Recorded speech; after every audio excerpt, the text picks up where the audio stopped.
how Donald Trump bombed the US into a worse position with Iran. Now we're talking about going into a country that is far bigger than Iraq, has many more people than Iraq, and has daunting terrain. And we're going to go in there with 10,000 or so light infantry and make a difference? This is a laughable argument. This tells you a great deal about the state of the discourse in the United States and in the West more generally about what's going on in Iran. And the thing to remember here is this war is not a vital American interest. Right? This was a completely optional war. We didn't have to fight this. Our security, our independence wasn't at stake. For the Iranian regime, this is existential. This is their survival. Hello and welcome to Switzerland. I'm Tom Switzer. Always great to have your company. Our two guests today, Professors John Mearsheimer from the University of Chicago and Stephen Walt from Harvard University. John, Steve, always great to see you both. Nice to see you. Now, President Trump has paused his threatened destruction of Iranian power plants until April 6. And he's claiming that detailed and productive negotiations with Tehran are underway. Of course, the Iranians categorically deny this. John, what's going on? Well, the fact is that the Iranians have a deep-seated interest in continuing this war because it's going very well for them. And the longer the war goes on, the more leverage they have. President Trump, despite what he says in public, surely understands that things are not going well. And he's looking for an exit ramp.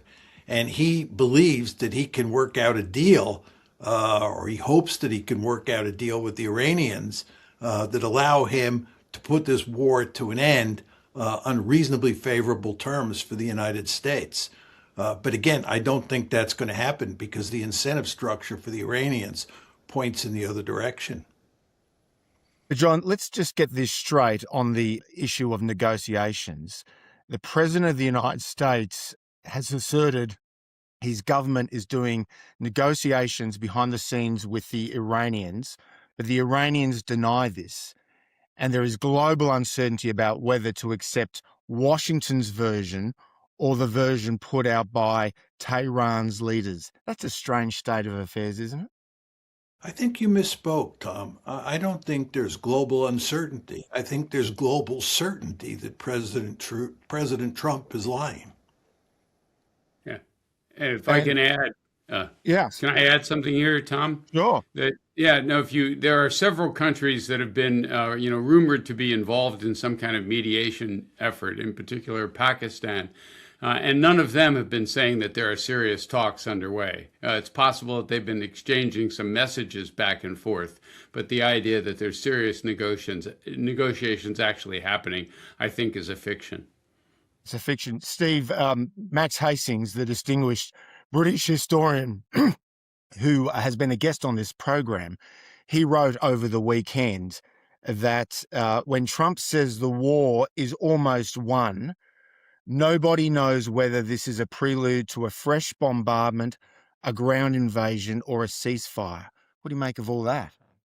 Well, I think that's consistent with, first of all, the run-up before the war, where we were told there were negotiations underway right up until the moment that we started bombing, we and the Israelis started bombing. And I think it's evidence here that the administration is also flailing around a little bit. They didn't have a plan. They assumed this was all going to go very well from the very beginning and be over with the regime collapsing. That hasn't happened, so now they're improvising. And just to amplify what John said a moment ago, the reason the Iranians have such an incentive to keep this going is they're essentially trying to restore deterrence. They want the United States to pay a large enough price for this that we'll learn not to do this sort of thing into the future. Yeah. And until they're confident that they've reestablished deterrence, they're likely to keep this going. And we should stress, just so that we're all on the same page here, that before February 28, before the strikes started, Iran controlled a mere 4 to 5% of the world's crude oil exports, which is essentially its own output. But by blockading the Strait of Hormuz, Tehran now controls something like 20% of the world's oil and LNG, the liquefied natural gas, which is your point both of you have made about Iran's strategic leverage. John, where does all this leave Trump? Well, what Trump is looking for is he's looking for an exit strategy. He's looking for an alternative to conceding defeat, and he can't find one. And in the meantime, what's happening is we're walking up the escalation ladder slowly but steadily. And the problem that he faces there is that the Iranians hold most of the cards as you go up the escalation ladder, and we don't have escalation dominance. And in fact, as you go up the escalation ladder, the threat to the global economy increases markedly. So we're in a very precarious position as we march up the escalation ladder. And this just creates greater pressure to find an exit strategy, to find some sort of way we can live with the Iranians. But the Iranians, again, as I said at the beginning of the show, have an incentive not to cut a deal now, in good part for the reasons that Steve just laid out. So Trump is between a rock and a hard place. And I would argue that what might happen, one could argue is even likely to happen, is that the economy threatens to go off a cliff, and Trump has no choice but to cut a deal with the Iranians on terms that are favorable to them, not the United States. Well, I was just going to say, Steve, when Trump's April 6 deadline is up, and we assume that Iran won't surrender, that it won't accept this, what's it called, a 15-point framework plan that the Americans have put to the Iranians, if the Iranians won't relinquish control of the Strait of Hormuz, and just assume that Tehran keeps attacks on Israel and the Gulf states, after that deadline passes on April 6, Steve, what does Trump do?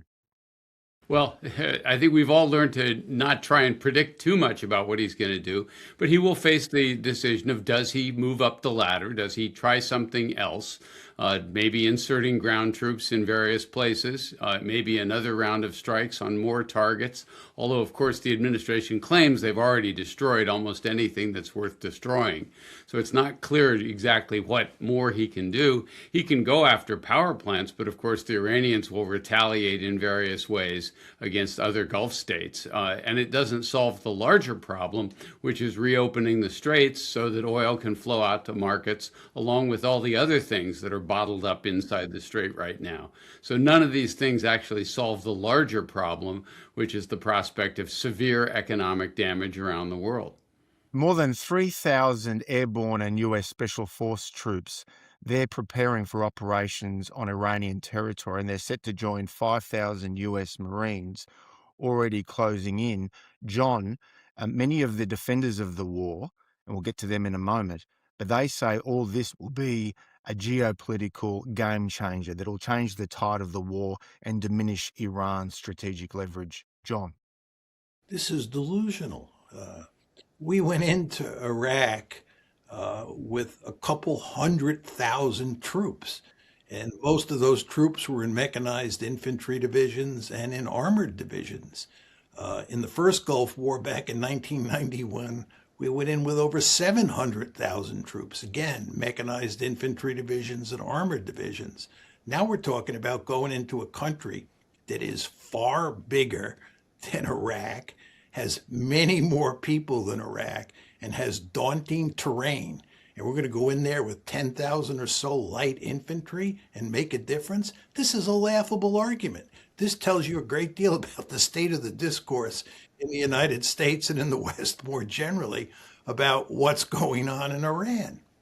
So you don't think that Washington is capable of stopping Iran from exporting oil from this Karg island and through the strait? Are they capable of stopping them? They don't want to stop them. We want them to export oil. You have to understand that we are marching toward the cliff in terms of the state of the international economy. We don't want to go off the cliff. And to avoid that, we have to get as much oil as possible out into global markets. That's why we took sanctions off the Russians, and we have taken sanctions off the Iranians. And furthermore, we are letting the Iranians ship oil from Karg Island through the straits out into the global markets. why in God's name would we now cut off the flow of that oil when it's likely to have disastrous economic consequences?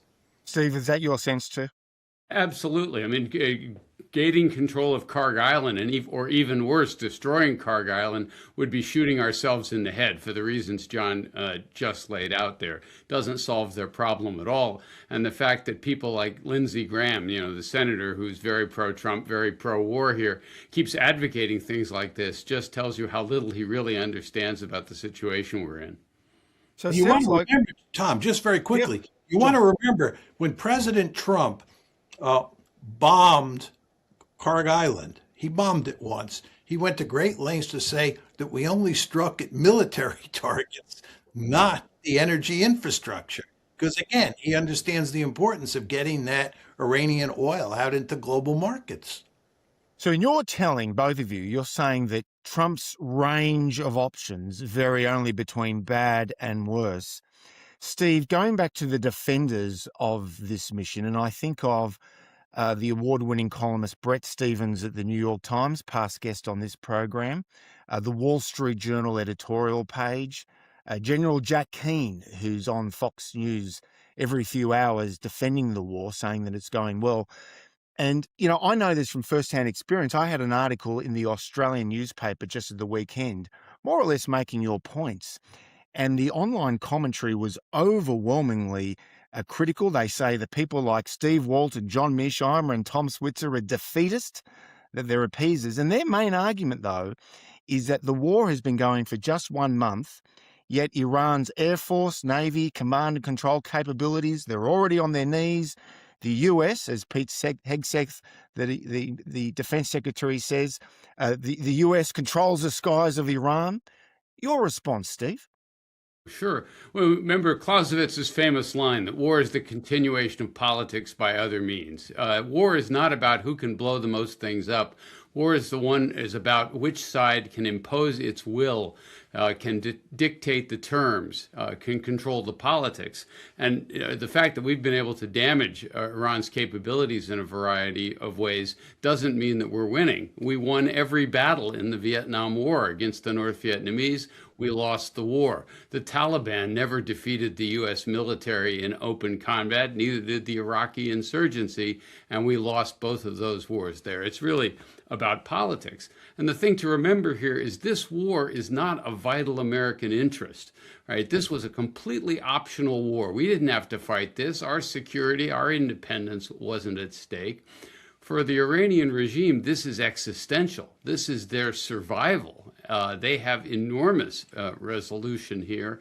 They have every reason, every willingness to pay a much larger price than we are, which is why you see Trump, of course, now flailing around trying to find some way to get out of it before the American economy takes a hit on a war that didn't have popular support before it started and has even less now. So the idea that we're winning this in any kind of strategic or political sense, I think, is laughable. Okay, that brings us to the role of the Shia ally of the Iranians in Yemen. John, what's the significance of the Houthi attacks in the Red Sea over the weekend? Well, there's two ways to think about the Houthis. One is that they can launch ballistic missiles and drones at Israel, and that's what happened. And that's not of great consequence to us. The second thing they can do, which is of great consequence, is they can stop the flow of oil out of the Red Sea. As Steve pointed out before, 20% of the world's oil comes out of the Persian Gulf. Another 12% comes out of the Red Sea. So if you There's a lot of Saudi oil exports too, correct, John? Exactly. In fact, the Saudis have been increasing the amount of oil they export through the Red Sea, given that they can't export any more out of the Persian Gulf. But the point here is 20 plus 12 is 32. And the consequences for the international economy of cutting off 32% of the flow of oil from the Middle East would be disastrous. And it's the last thing we want. But the Houthis, it's very important to emphasize, Tom, the Houthis have not done that yet. They make it clear that that is a serious option, but they have yet to say we have shut down the strait at the bottom of the Red Sea. Well, Steve, do you And think Tom, the Red Sea could become the new Strait of Hormuz? Steve? yeah, no, I think that that's certainly a possibility. The Houthis have made it clear that that's one option they're considering. I just want to remind, actually, the listeners that this illustrates another tendency one ought to keep in mind. And that is the longer wars go on, the more they tend to expand, the more they tend to get bigger. The participants keep looking for new ways to try and bring more pressure to bear on the adversary. Third parties start getting involved, either to help one side or the other, or to exploit it in some other way, take advantage of the fact that we're distracted. So the longer this goes on, the more likelihood that you see complications arising in a variety of other places, both within the region, but also possibly in some other parts of the world. It's very much in everyone's interest to get this shut down as quickly Yeah. as possible, but that's not going to be easy to do. Okay, so just to clarify here, the intervention by the Houthis in the Red Sea, this could raise the risk of both routes, so both the Strait of Hormuz and the Red Sea, they could become largely impassable. I mean, that is really something to contemplate. But at the same time, John, as you know, the president has flagged the idea of withdrawing from this operation in coming weeks, shutting it down, if you like.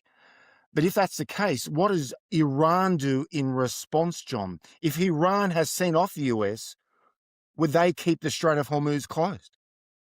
Well, first of all, it's almost impossible for the United States to walk away from the Middle East. I mean, the Middle East is an area of great strategic importance because of the oil, and furthermore, because of Israel. And the idea that we just would abandon it flat out is almost unthinkable to me. No, I was talking more about Trump pulling out of the operation in Iran.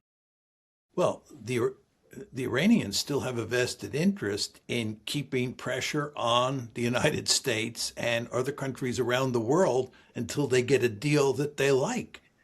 It's like giving up the Straits. I don't think the Houthis will give up the Straits until almost all the sanctions are lifted. You want to understand that we have inflicted an enormous amount of economic pain on the Iranians with our sanctions. Well, we're not going to lift those sanctions. I was going to say, can you imagine President Trump going to Congress asking for sanctions relief to Iran?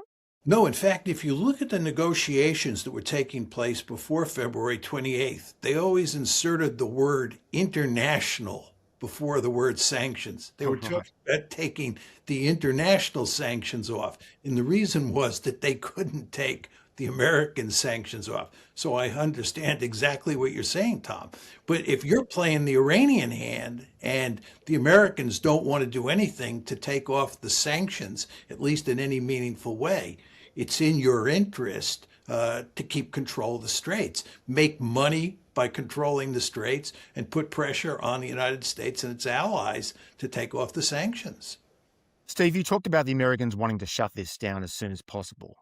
But if the Islamic Republic survives, and that seems increasingly likely, if Iran keeps its nuclear program or is able to still enrich uranium, and it keeps its ballistic missile capabilities, and it controls the Strait, and meanwhile the Houthis control the Red Sea, how on earth could the United States end the operation against Iran? Well, that's exactly the dilemma that the Trump administration is facing, that having started this thing, they've created a set of circumstances that now are very hard to walk away from. I can imagine, again, if we really are facing the prospect of an economic disaster, that the Trump administration will find something that they can point to as a victory. Perhaps the fact that they were able to eliminate the Ayatollah, say that, get rid of the person they keep calling the most evil leader on the planet, and try to convince people that that's sufficient. I don't think it will convince very many people. And at that point, I think they have to hope, and again, with fingers crossed, that the Iranians will not try for much more, that they will ultimately be satisfied at having humiliated the United States, demonstrated our inability to impose our will upon them, and begin to try and restore sort of more normal relations, and then rebuild their own capabilities so that they can credibly threaten to do this again if we come after them. I don't know if they're going to do that. But that's, I think, what you have to hope for here. Yeah. Let's turn to the likely consequences of the US-Israeli actions here. And I just want to start with energy, John. As you know, energy markets are already showing serious signs of strain. You've got price increases, local disruptions, and all of that. But John, what would a sustained disruption to energy flows coming out of the Gulf, what does that mean? Just walk us through that process. Well, first of all, you want to remember it's not just energy flows, it's also fertilizer. Yeah. And Yep. one could make an argument that fertilizer not coming through the Gulf is worse than oil not coming through the Gulf, because that will have a catastrophic effect on the food supply in the world and have devastating consequences in the developing world. So And don't one lose. third of fertilizers in the world come through the strait, correct? That's right. One third. It's just the potential for disaster here is just not to be underestimated. But to go to your question about Mm. oil, the fact is that 20% of the world's oil comes through the Gulf. And if you look at the number of container ships that have come through the Gulf since the war started on February 28th, it's about 5% of the number that was coming through, coming out of the Persian Sure. Gulf on February 27th. Mm. Just think about that. Mm. This is going to have huge consequences. It's already having huge consequences all around the Well, world. this is why the markets are so jittery, correct?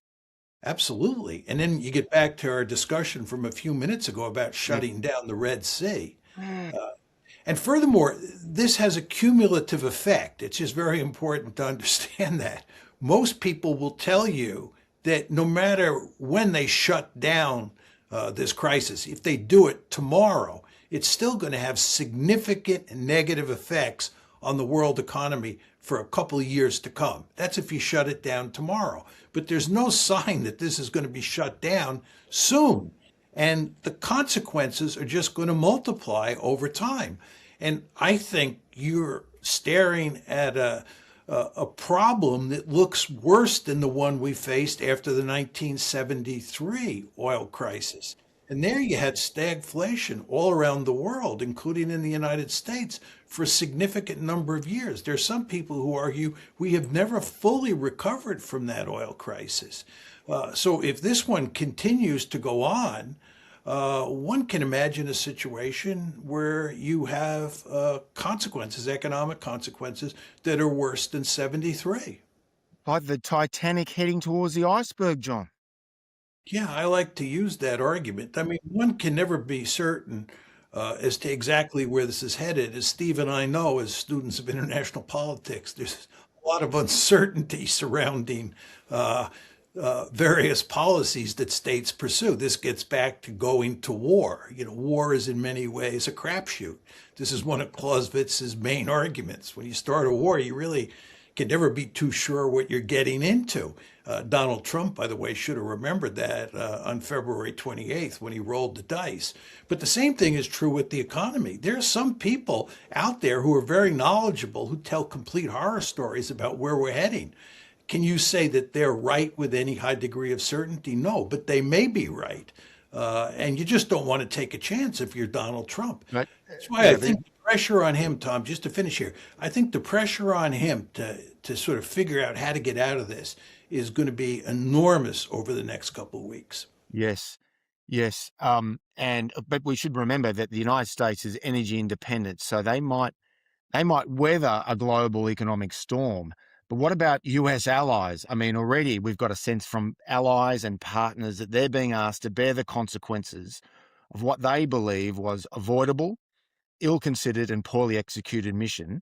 Steve, what does all this mean for America's European partners? NATO? Well, first of all, the United States is not insulated from the economic effects because the price of oil going up goes up in the United States as well. But I think the effect on many of our allies, particularly those who are heavily dependent upon energy imports, including imports from the Gulf, are going to be very adversely affected.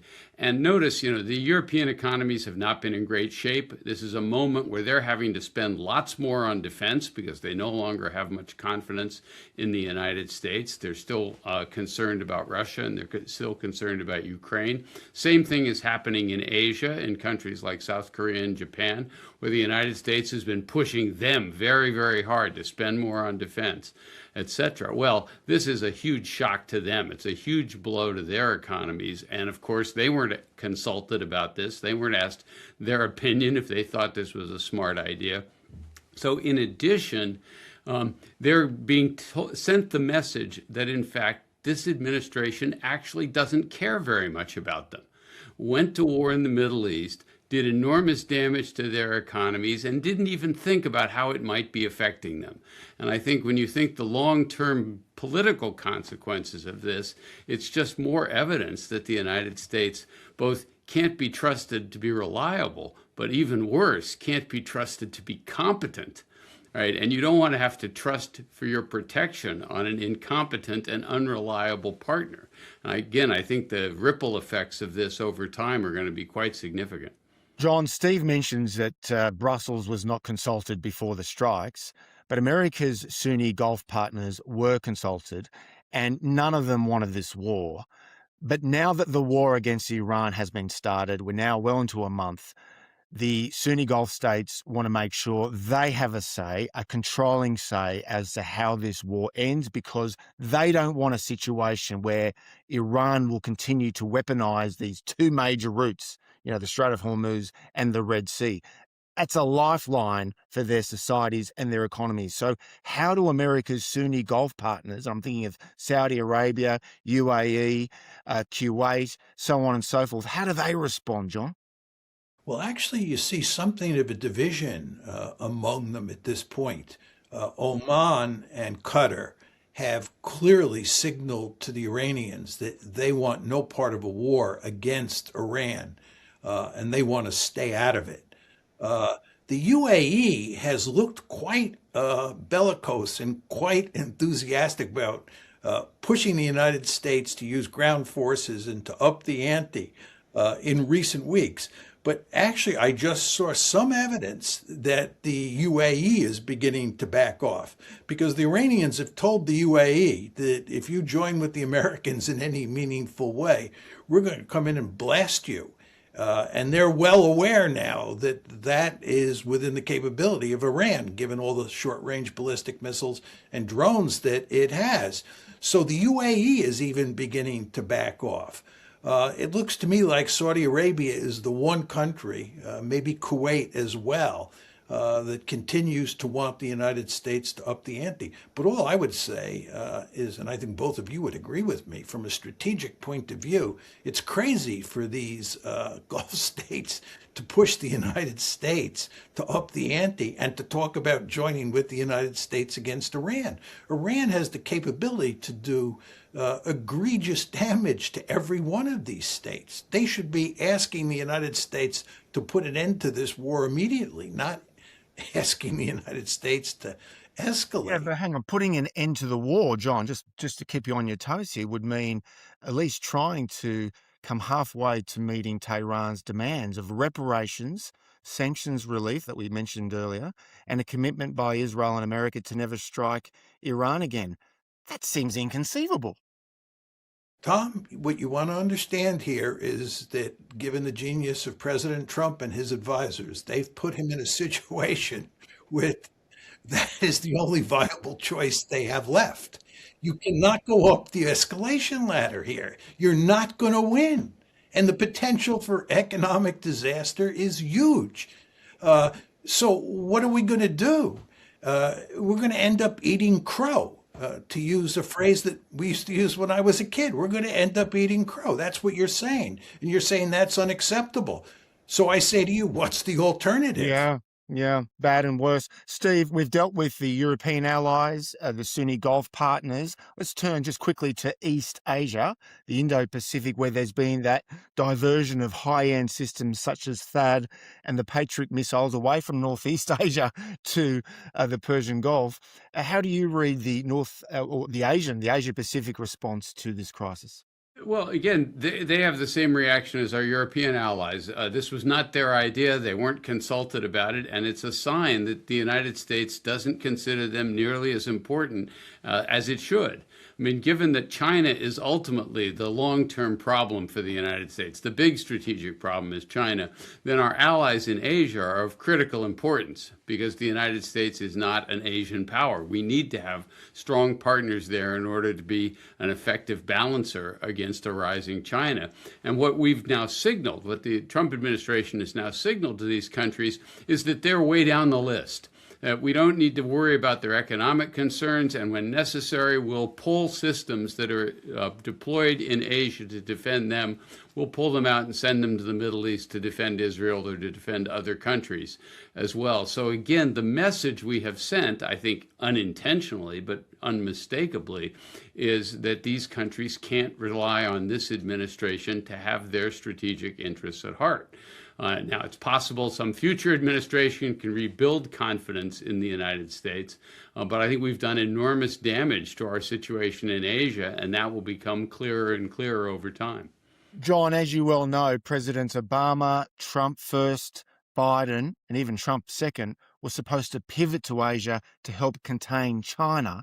That's clearly not happening. Does this mean that China could very well emerge as the Iran war's biggest beneficiary? Well, it'll be a competition between Russia and China, because you don't want to underestimate how this war has worked to Russia's advantage. First of all, we've taken economic sanctions off Russian oil, which is allowing them to sell lots of oil and make lots of money. And you want to remember when we started the war in Ukraine, and I do believe we are principally responsible for starting it, when we went to war back in 2022, we were going to put wicked economic sanctions on the Russians and bring them to their knees. Now we're taking those sanctions off. Furthermore, the flow of weaponry to the Ukrainians is going to diminish over time because that weaponry is now going to the Middle East. And this is to Russia's advantage for all the obvious reasons. With regard to China, it's going to increase its influence in the Gulf. Once this war is over with, countries like Saudi Arabia and others are going to look to China much more so than they have in the past. It's going to improve China's diplomatic situation all over the world.